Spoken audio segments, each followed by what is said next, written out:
Si tu as cliqué sur cette vidéo, ça veut dire que tu veux vraiment accomplir tes derniers objectifs 2024. Et au début de l'année, on s'est tous dit, oui, on va accomplir tous nos objectifs. Nouvelle année, nouveau mois, tout ça. Et à partir de mars, on était découragés, on n'avait plus envie, on a tout délaissé. Et voilà, il nous reste un peu moins de 45 jours et on a d'autres objectifs à réussir. Et je peux te dire que c'est pas trop tard. Si tu vois cette vidéo, ça veut dire que c'est pas trop tard. C'est toujours possible d'accomplir ces objectifs-là. Et je vais te montrer comment dans cette vidéo.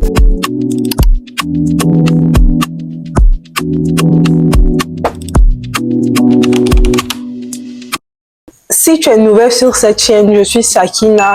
Il y a moins de 2 ans, j'étais dépressive, j'étais dans une vie que je n'aimais pas, je me sentais en danger, j'étais pas bien. Aujourd'hui, j'ai eu le courage de changer de vie, de déménager, d'aller dans un autre état, d'avoir des amis, d'avoir une famille, d'avoir une bonne routine, une bonne hygiène de vie. Et je suis là pour t'aider à faire la même chose. La première chose que tu as besoin de faire pour accomplir tes objectifs, c'est d'arrêter de t'identifier comme la version passée de toi. Tu dois mettre dans ta tête que cette version-là, c'est plus toi. C'était la personne d'avant, mais c'est plus toi. Tes insécurités, ton manque de confiance en tes compétences, ce n'est plus toi. C'était une version passée de toi, mais cette version-là n'existe plus. Parce que tant que tu te dis que tu es cette personne-là insécure, qui n'a pas confiance en elle, qui est désordonnée, qui n'a pas de routine, ça va impacter indirectement comment tu te vois et les actions que tu fais maintenant. Il est temps de tourner la page, de te dire que tu es une nouvelle personne. Mets dans ta tête que littéralement tu viens de naître en fait. Toutes tes insécurités ne sont plus les tiennes, c'est les insécurités de la version passée de toi et tu dois accepter ça. Tu dois accepter ta version passée et te dire que ok, tu m'as aidé à venir jusqu'à ce stade-là, mais merci beaucoup, mais franchement, on doit évoluer. La deuxième chose, c'est de faire une rétrospective sur ton année. Réfléchis à ce que tu as fait, ce que tu n'as pas fait, ce qui était important, ce qui était secondaire. Essaie de noter tous tes accomplissements. Si tu veux, fais une liste de tout ce qui te reste à faire, tout ce que tu ne veux plus faire. Parce que des fois, on se fixe des objectifs au début de l'année et à la fin de l'année, on n'a plus envie de les faire. Mais tellement qu'on s'est fixé ces objectifs-là, on se dit qu'on doit absolument les faire. Donc là, c'est le moment de vraiment analyser tous les objectifs que tu t'es fixé au début de l'année pour voir si tu veux vraiment cette chose-là ou bien si, voilà quoi, tu as noté mais tu n'as plus envie, tu n'es plus intéressé par cette chose-là. Moi, au début de l'année, je faisais certains trucs, j'avais fixé des objectifs, mais au milieu de l'année, j'étais plus intéressée. Donc, c'est pas vraiment un échec, c'est juste une redirection. Et la troisième chose, c'est vraiment d'être honnête avec soi-même, de se dire ce que tu veux vraiment, pas ce que les autres veulent, pas ce que la société veut, mais ce que toi tu veux, ce que toi tu désires en fait, ce que toi tu aimes et pas les objectifs d'autres personnes. Ce que tu vas faire, c'est que tu vas regarder la liste, tu vas prendre un seul objectif. Franchement, l'objectif le plus important, ce que tu sais que quand tu vas réaliser, tu seras la personne la plus heureuse du monde, tu vas avoir confiance en toi, tu vas te sentir accompli. Tu vas prendre cet objectif-là, le noter sur un papier différent et garder avec toi. Parce que cet objectif-là, c'est ça qu'on va se donner à 100% en fait. C'est ça qu'on va essayer de réaliser à 100%. On va se donner tout. Parce que une partie de la confiance en soi, c'est le fait d'accomplir des choses que tu t'es fixées. C'est le fait de tenir tes promesses. Franchement, quand tu prends cet objectif-là, focalise-toi à fond dessus. Travaille sur tes blocages et tes croyances limitantes. Il faut que tu fasses un shadow work. Un shadow work, c'est en mode vraiment aller au fond de soi-même, essayer de voir toutes les croyances et les habitudes qui nous mettent en retard sur notre vie et nos objectifs en général. C'est vraiment ce qui t'empêche d'avancer. En fait, il y a des choses, tu es là, tu te dis que tu as envie de faire, mais tu sais pas pourquoi, il y a quelque chose qui te bloque et ça va t'aider à identifier ça. Et lorsque tu vas identifier, ça sera plus facile de combattre ces pensées, ces habitudes-là. Moi, j'ai un journal de shadow work et franchement, j'aime trop. Ça m'a aidé à découvrir des facettes de moi que je ne savais même pas. Je ne connaissais même pas ces habitudes que j'avais, ces pensées qui étaient dans mon subconscient là, qui bouffaient carrément ma vie. Excepté le shadow work, il y a aussi le journaling que je fais beaucoup, c'est-à-dire tu prends un journal, un cahier, ce que tu veux. Moi, j'aime bien les cahiers bien mimi et tout. On peut les trouver à TJ Maxx, Ross. Et c'est d'écrire ce que vous pensez. C'est même pas, ne réfléchis même pas 2-3 fois. Écrivez tout ce que vous ressentez. Si vous avez une journée lourde, écrivez tout. Le fait de mettre sur papier, ça va enlever cette charge émotionnelle là sur vous et ça va transférer. C'est comme un transfert d'énergie et vous mettez ça juste sur un papier. Vous allez vous sentir beaucoup plus libre et vous allez pouvoir identifier ce qui a fait que vous vous sentez pas bien ou bien ce qui a fait que vous n'arrivez pas à avancer, tout ça. Autre chose, c'est de rester clair et intentionnel. C'est-à-dire, quand vous allez vous fixer des objectifs, c'est pas seulement écrire « Oh, je veux perdre du poids, je veux être organisé mieux, oh, je veux essayer d'économiser de l'argent ou bien je veux avoir plus d'argent ». C'est d'être spécifique en fait. C'est-à-dire, si vous voulez perdre du poids, mettez exactement qu'est-ce que vous allez faire pour arriver à là. Si vous voulez économiser, en fait, mettez en place un système qui va vous aider. Parce que même si vous fixez des objectifs et que vous ne vous donnez pas à 100%, vous n'établissez pas un système pour arriver à cet objectif-là, ça ne va pas arriver en fait. Vous allez rester là, procrastiner, ne pas savoir ce que vous faites. Et quand vous allez vous lever, vous ne savez pas quel plan, qu'est-ce que vous devez faire pour arriver à cet objectif-là et c'est pas normal. Donc, établissez un schedule si vous voulez essayer de mieux planifier. Si par exemple, c'est un objectif d'économiser, disons, $500, il faut que vous mettez, genre chaque jour, vous allez économiser combien. Ou bien si c'est de manière hebdomadaire, vous allez économiser combien par semaine. Qu'est-ce que vous allez faire pour gagner plus d'argent, pour économiser plus facilement. Et quand c'est comme ça, ça va vous aider parce que tu as un plan en tête qui va t'aider à aboutir à cet objectif-là. Aussi, visualise ta version 2.0. Moi j'appelle ma version Sakina 2.0 et je me considère comme Sakina 2.0. C'est-à-dire que quand vous imaginez la personne que vous voulez être, ne te dis pas que c'est une version future. Mets dans ta tête que c'est toi. Genre, là maintenant, tu incarnes cette version-là et tu dois agir comme cette version-là. Je prends mon exemple, qui est à ma version Sakina et à ma version Sakina 2.0. Et vous mettez Sakina, qu'est-ce qu'elle fait? Elle se réveille tard, elle ne travaille pas sur ses projets, elle est lazy, elle va pas au sport, elle ne tient pas ses promesses. Et il y a Sakina 2.0 qui est organisée, qui va à la salle, qui mange bien. Quelles sont ses actions quotidiennement en fait? Et tu dois commencer à agir comme la version de Sakina 2.0, tu vois. Et quand tu vas comparer les deux versions, il y aura un gros écart entre les deux. Tu vas commencer à remplir l'écart là. Tu vas remplir. C'est-à-dire, tu vas mettre pour que j'atteigne cette version-là. Voilà ce que je dois faire. Voilà ce que je dois changer. Voilà les habitudes que je dois adopter. Établis une routine journalière. Genre, tu dois te dire que tu vas te réveiller. Ah, à telle heure, je me réveille. À telle heure, je vais faire ceci. À telle heure, je vais faire cela. Il faut que ce soit à peu près la même chose tous les matins pour ne pas que tu fatigues ton cerveau. Dès que tu te réveilles, en mode tu es là, tu te demandes qu'est-ce que je vais faire. Et quand tu te réveilles, franchement, ça, c'est quelque chose que je travaille encore dessus. Quand tu te réveilles, pendant la première heure, at least, ça, il y a eu tellement de recherches dessus. Ne touche pas ton téléphone. It's a dopamine sucker. Genre, ça prend toute ta dopamine. Parce que j'ai entendu un scientifique qui a dit, tu as un niveau de dopamine. Et dès que tu te réveilles, quand la première chose que tu fais, c'est de scroller, c'est d'être sur les réseaux, c'est d'être confronté à d'autres énergies que la tienne, genre des énergies négatives, tout ça. Ça prend dans ta dopamine et tu n'as plus assez de dopamine pour travailler, pour te motiver. C'est comme si tout le monde a la motivation, mais tu n'as plus assez d'énergie pour être motivé, pour faire les choses les plus importantes. Donc, fais une routine qui va te ressourcer et non drain ton énergie, quoi. Genre, faites des choses qui vont vous ressourcer au lieu de choses qui vont prendre toute votre énergie le matin. Ne suis pas les objectifs des autres. Ne suis pas les objectifs des autres.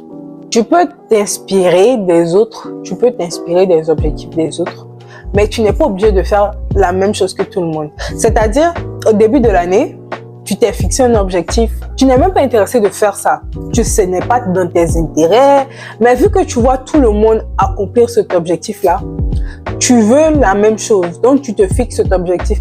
Mais franchement, il faut barrer ça de ta liste parce que ça ne sert à rien en fait, ça ne sert à rien. Parce que même si tu accomplis ça, tu ne seras pas heureux, tu vas perdre ton temps en fait à réaliser un objectif qui n'est pas le tien. Donc au lieu de prendre ce temps-là pour faire n'importe quoi, c'est plus mieux et plus judicieux de te concentrer sur tes propres envies et tes propres objectifs.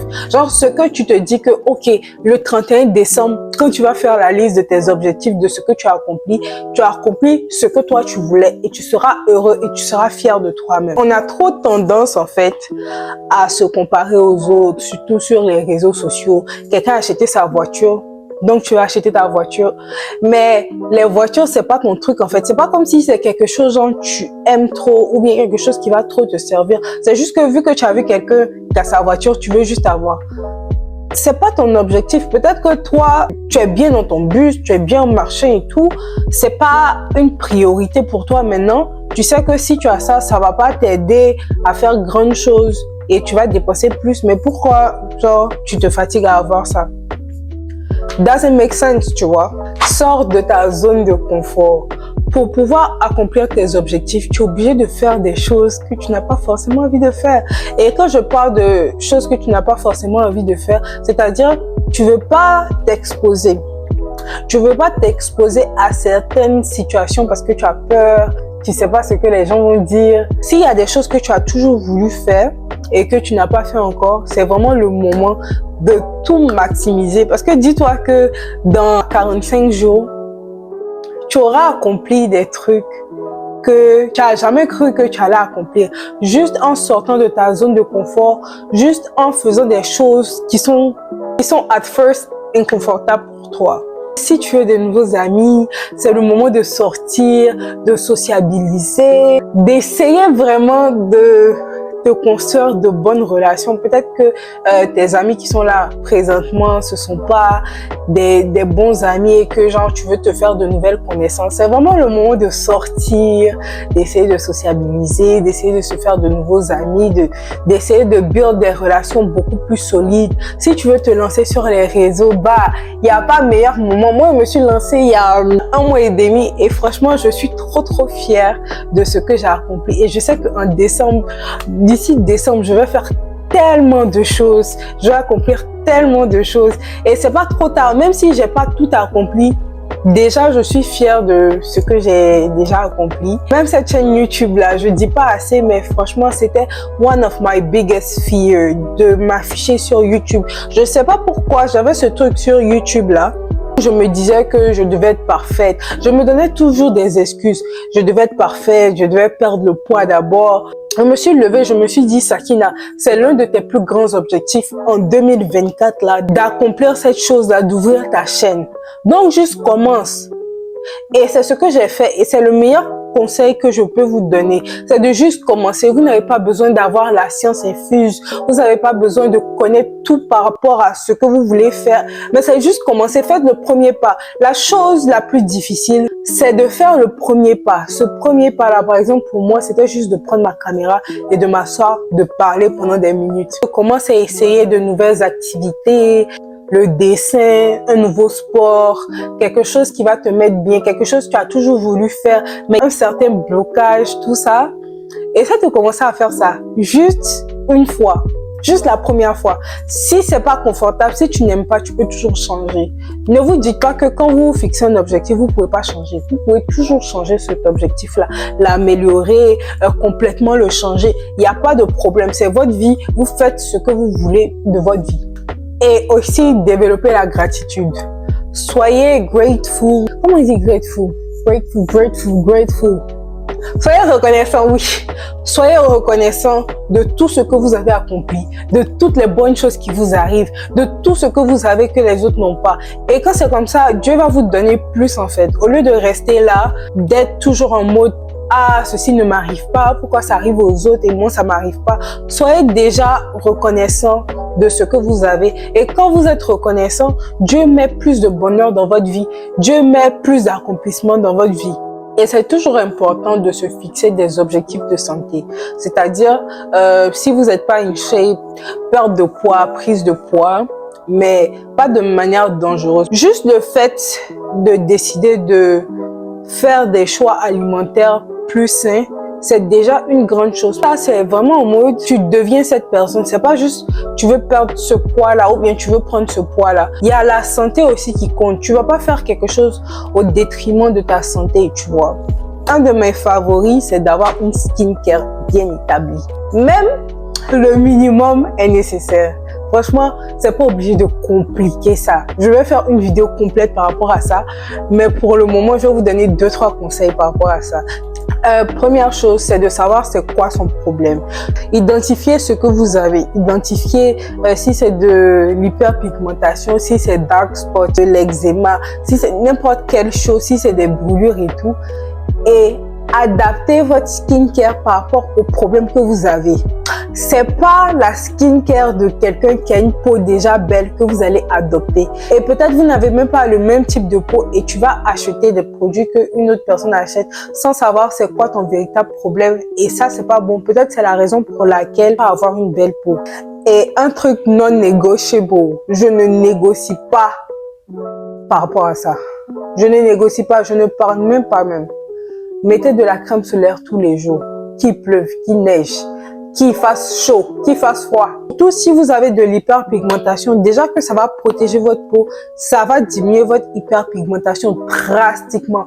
À ce qui paraît, c'est le produit numéro 1 qui enlève les taches et l'hyperpigmentation. Moi, j'ai essayé et franchement, j'ai vu les résultats. Avant, j'avais beaucoup plus d'hyperpigmentation. Même si ma peau a l'air lisse, mon plus gros problème, c'est l'hyperpigmentation. Et franchement, j'essaye au mieux de mettre la crème solaire tous les jours. Essaie d'arranger ton espace, d'organiser ton espace de vie. C'est-à-dire, si tu as un appartement, essaye de maintenir cet appartement-là rangé au mieux. Si c'est ta chambre, essaie de maintenir ta chambre rangée au mieux. Essaie de faire ton lit tous les jours, de plier tes habits. En fait, il faut pas que ce soit insalubre. Il faut pas que tout soit mélangé. Parce que quand tout est mélangé, ton esprit indirectement passe ça comme un signe de désordre. Et ça t'empêche d'être focus en fait. Vous rangez votre chambre ou bien tu ranges ta maison et tout. Ton esprit est plus clair, tu peux mieux travailler. Donc, essaie de décorer un peu plus, même si c'est 2-3 choses. Surveillez vraiment ta santé, de prendre tes vitamines. Moi, je recommande de faire un examen général pour voir en quoi tu es déficient, tout ça, qu'est-ce qui te manque, quelles vitamines. Il faut voir aussi tes carences, tout ça. Je sais que les probiotics, c'est vraiment bon. Parce qu'il paraît beaucoup de gens noirs, pas de peau, mais de race, sont déficients en vitamine D. Je sais pas pourquoi. Si tu es anémie comme moi, faut prendre du fer. Prends des tablettes de fer parce que c'est ce qui va t'aider à soigner ton anémie. Je sais qu'il y a des méthodes un peu plus traditionnelles, mais moi, je prends des tablettes de fer. Genre, quand c'est comme ça, j'ai beaucoup plus d'énergie parce que quand tu es anémie, tu es tout le temps fatigué. Autre chose, c'est de commencer à construire ton indépendance financière. Je n'ai pas dit d'être millionnaire du jour au lendemain, loin de là. Mais je dis juste, essaie d'être un peu plus indépendant parce que quand tu es dépendant de quelqu'un, que ce soit tes parents ou ton partenaire, tu es un griffe comme un esclave. Tu es obligé de faire ce que eux ils te disent de faire et tu n'as pas de pouvoir de prendre tes propres décisions. Si tu veux commencer à économiser, je sais pas, pour un projet, pour un business, commence à créer ton business si tu veux, commence à la création de contenu. Franchement, la création de contenu, c'est le plus low effort. C'est pas qu'il n'y a pas d'effort à donner, mais c'est juste que tu n'as pas besoin d'avance financière, tu n'as pas besoin d'argent pour commencer ça. L'UGC, que beaucoup de gens font maintenant. Il y a YouTube, voilà, il y a YouTube, il y a TikTok. Franchement, il y a tellement de trucs par rapport à la création de contenu. Donc, si c'est chaud financièrement, c'est une bonne idée. Il y a beaucoup de gens qui ne veulent pas s'afficher. Pour ceux qui sont en Occident, aux États-Unis, il y a TikTok Shop qui te paye par commission. Tu n'as pas besoin d'argent pour commencer tout ça. Donc, essayez de voir qu'est-ce qui vous va le plus, si c'est les ongles que vous aimez faire, si c'est les lashes. C'est rien que le fait de faire ce premier pas-là. Dans 6 mois, 1 an, tu vas être bien loin que si tu n'agissais pas en fait. Tu n'es pas trop jeune pour investir. Je ne suis en rien une professionnelle de l'investissement ou quelque chose comme ça. Il y a Acorn où vous pouvez mettre de l'argent et ça grossit un peu plus au lieu de mettre d'un compte en banque normal. Essayez d'apprendre un peu plus sur les stocks. Si vous pouvez acheter, il y a des stocks qui sont littéralement $1. Essayez de vraiment vous éduquer sur ça. Autre chose, pendant cette période-là, pendant ces derniers 45-40 jours, essayez d'éviter la négativité au plus. C'est-à-dire, tous ceux qui sont négatifs, tous ceux qui te disent que tu vas pas réussir, tous ceux qui sont en mode non, eux-mêmes ils vont pas réussir, c'est mieux de t'éloigner d'eux. Parce que c'est vrai que tu vas les soutenir, oui, tu le peux, mais en même temps, tu n'as pas fini de toi-même pour sauver. Donc, essaie de plus te concentrer sur toi-même. Essaie d'éviter la négativité. Tous les gens qui se moquent de toi, qui croient pas en toi. Et même, il y a des petites moqueries. Sur le coup, vous pensez que ça fait rien, mais ça agit dans votre subconscient parce que il y a beaucoup de gens qui vont montrer leur négativité à travers ça. Tout ça, essayez de supprimer. Essayez d'être avec des gens qui vous motivent, qui vous aiment et qui veulent du bien de vous, au lieu d'être avec des gens qui sont subtilement jaloux de vous. Prie beaucoup, franchement, ça c'est une des plus grosses choses. Demande à Dieu de te guider parce que rien ne va arriver sans que Dieu n'ait permis ça. Donc, demande vraiment à Dieu de te guider sur ta voie. Si tu demandes la guidance, si tu demandes de te guider sur le droit chemin et tout, ça va être beaucoup plus facile. Tu vas te sentir beaucoup plus mieux. En fait, tu vas sentir une bonne énergie autour de toi. Essaie d'affronter tes peurs, essaie d'affronter tes croyances, essaie de faire tout ce que tu as voulu faire sans vraiment penser 2 fois à ce que les gens vont dire de toi, à comment tu seras perçu. Franchement, affronte toutes tes peurs. Ça va t'aider à être devant 99% des gens qui n'osent pas faire des trucs qu'ils ont toujours voulu faire. Et aussi arrêter d'attendre. By the way, j'ai fait une vidéo sur le fait d'arrêter d'attendre, arrêter de perdre son temps.